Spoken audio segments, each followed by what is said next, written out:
I also want to take time to let you know that this podcast is sponsored by Spotify. And if you would like to support this podcast and keep it going, you can donate through Spotify or you can donate through Patreon, which is also a sponsor for podcasts. And on Patreon, I started to put different material up there.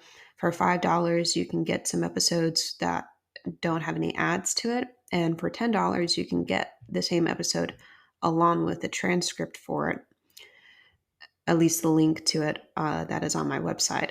And you can listen to the episode while you read along to it.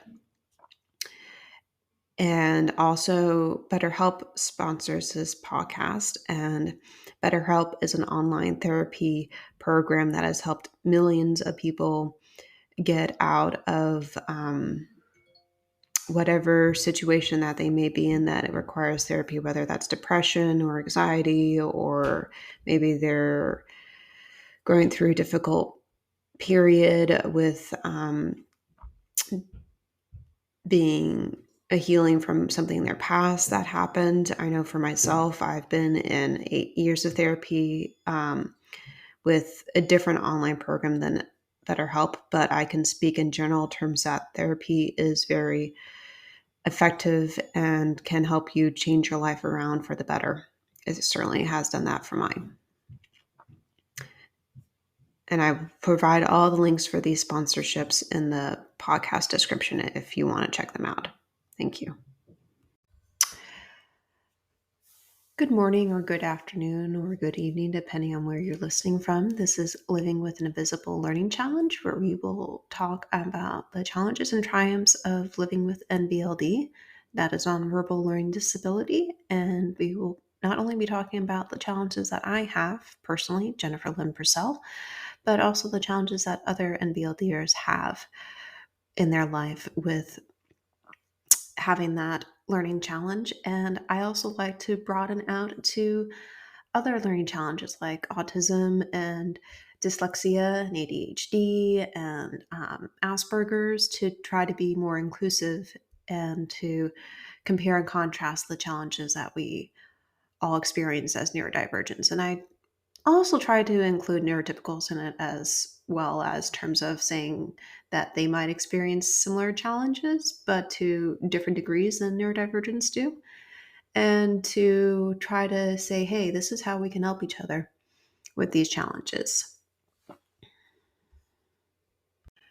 Well, good morning and happy Friday, or maybe it's Saturday, depending on when you're listening to this, or maybe if it's later into next week. So, have you ever thought you lost something that was really valuable, precious, or meaningful to you? If so, I hope you were able to find it when you least expected it. When you are trying to find it, do you tend to tear the room apart looking for it and then get frustrated when you don't find it? And even more so when you realize the mess you made and have to put everything back where it belonged. I can think of many times when this happened to myself.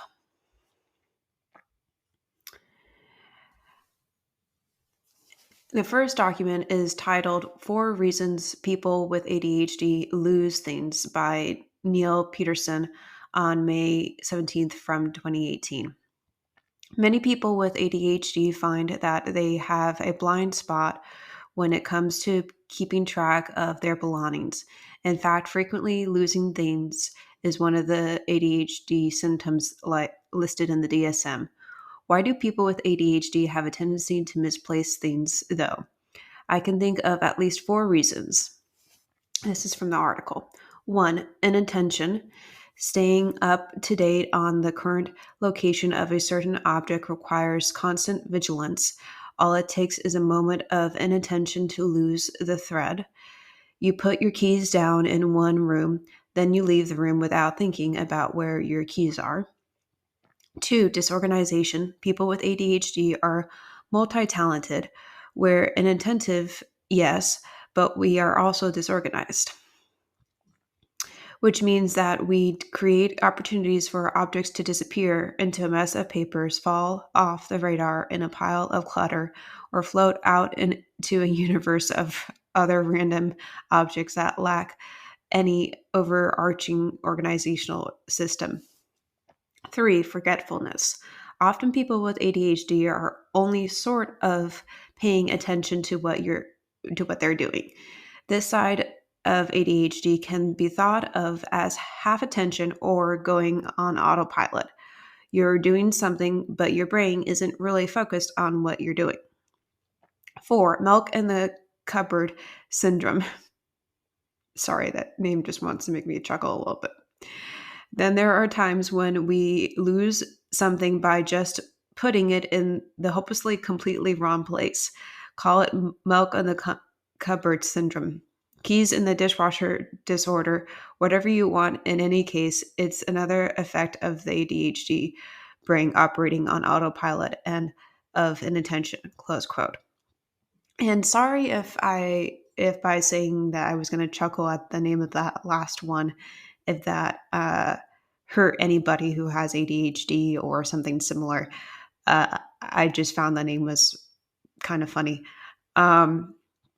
And for me, I probably do have a little bit of ADHD, or maybe this is part of NLD. I'm not sure. But I can remember several times going into a room in my parents' home where I live and putting my phone down and forgetting that I had done so when I walked out of the room. So I had to go back for it later when I realized I wanted to use it. um, I also remember times when I misplaced something because of being disorganized and not, remembering where I last saw that item I was looking for. I've misplaced some things that I did enjoy using and haven't found all of them, which bugs me. But I try to realize, do I really need them or can I do without them? Um, I'm pausing because I wrote this script a while ago, but a while ago I lost my car keys recently, and that bugged me a lot because I had some fun things planned that day, which I needed them for. Consequently, I had to cancel my plans. Yes, I found them later in the day, and I was so frustrated and annoyed when I did find them because they were in the drawer that I had previously looked through, but not carefully enough. This made me scream, and it took me a few hours to cool down from the situation and be okay. Um, the reason why I was pausing with that one is because I recently got in a car accident actually a couple weeks ago, and that's why I didn't put a post uh, for an episode last week. Yes, I'm fine, and so is the other person, thank God. But this is my fourth car accident, so I am taking a break. I don't know how long the break will be from driving. It may be for a few years, it may be for forever, it may be for a few months. I don't know. But for now, I'm taking a break, and I also recently ended a relationship. So I'm going through some changes that I need to make, and um, if you could if you can tell I'm a little emotional right now, that's just because I still feel raw from that car accident and through the breakup that I went through. But I'll be okay. I've been through harder and more difficult things than this before, and I have to keep telling myself that and keep taking it one day at a time, and keep surrounding myself with people who love and care for me. And yeah, so I'll be okay. Anyways, I also remember that when I have lost valuable things like gifts from others, that does bug me a lot. But I try to recall the good times I had with that special item, and sometimes that helps when I realize it's okay that I lost it. Then sometimes I find it when I least expect it, and I'm very happy when that occurs. I would like to offer some suggestions of how you can hopefully not misplace things so often. The second article is titled ADHD and Misplacing Things: Lost Stuff, Lost Time, published on um, the 29th of September in 2022. Reviewed by Alice, the mini ADHD coach. Quote, how many times a week do you forget where you put your stuff? If you say plenty of times, don't worry, you're not alone in this struggle. It appears that losing things is a common trait of people with ADHD. How can we overcome this challenge? Find out here. 1. Find a specific place for each important thing, like a magnetic key holder. 2. When you do search for something, do it room by room. 3. Use tracking devices on important things. Avoid unique hiding places for your car keys or something more valuable. Instead, place them where you can see them quickly. Provide a designated vessel or container for items that you use every day. Things like remote control and an Apple Pen or your wallet. You can use a small bowl or plate placed in a specific area to lessen the time you'll spend searching for them. Get color coded labels and use them to mark where you placed your things. It can make organizing documents, school materials, and other office things more accessible. You can also use this tip when tidying up your house. When you lose something and you need to find it, search systematically. Do this Doing this can save you time going back and forth trying to remember where you put your things. If looking in a big area, if looking in a big area, search space by space, then room by room. There are specific ADHD tools that you can try to be more organized. Applications such as Evernote can help you take down important notes and keep track of your to-do lists. You can also purchase GPS enabled devices to track your valuables easily. Likewise, alarmed based devices can also assist you in finding what you are looking for. So, close quote. I think this article offers many good suggestions on how to not lose things so often when you're neurodivergent. I hope that you can take note of some of these and use them yourself. I know I will.